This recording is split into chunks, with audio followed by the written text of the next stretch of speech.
Les paroles du Seigneur sont pures, comme l'argent purifié 7 fois dans un creuset de terre. Ces paroles signifient également que toutes les paroles de Dieu sont pures. Comme l'argent purifié 7 fois dans un creuset de terre, elles sont pures, fidèles et dignes de confiance. Cependant, tout comme le langage des incroyants révèle tous deux, comme nous l'avons vu précédemment, cette parole du Seigneur est en fin de compte un symbole, un signe, une image de ce qu'est Dieu. C'est ainsi qu'est notre Dieu. Alors, quel genre de Dieu est-il? Il est extrêmement pur, propre et pur, comme l'argent purifié 7 fois dans un creuset de terre. Ici, le creuset de terre désigne le four en argile utilisé pour affiner l'argent. Dans l'Antiquité, ce four était utilisé pour affiner l'argent, c'est-à-dire pour éliminer les impuretés et en extraire l'argent pur.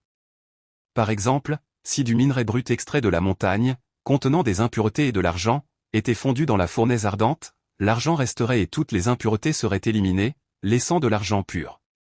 L'expression « affiner et affiner 7 fois » ici indique que l'argent extrait était exempt d'impuretés, pur et parfait, autant de fois qu'il a été affiné.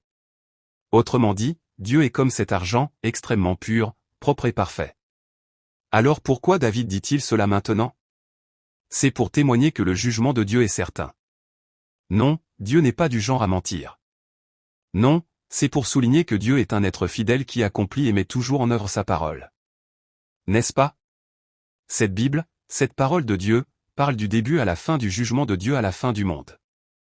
Elle nous dit que, parce que nous avons péché dans le jardin d'Éden, nous sommes destinés à la destruction éternelle, à l'étang de feu éternel en enfer. Dieu avait prévu d'envoyer son Fils unique pour sauver l'humanité. De plus, le moment venu, Jésus est venu sur terre dans la chair, a versé son sang sur la croix et est mort. Cela a lavé tous les péchés de tous ceux qui croient, faisant d'eux des enfants de Dieu et leur permettant d'entrer au ciel. Non, Jésus nous dit qu'il reviendra sur terre à la fin du monde, qu'il tiendra devant lui tous les peuples du monde et qu'il les jugera. Cette parole de Dieu n'est absolument pas fausse. Non, Dieu est fidèle. Par conséquent, le jugement de Dieu à la fin du monde est parfaitement clair. David en parle ensuite à nouveau. Si vous souhaitez en savoir plus, abonnez-vous.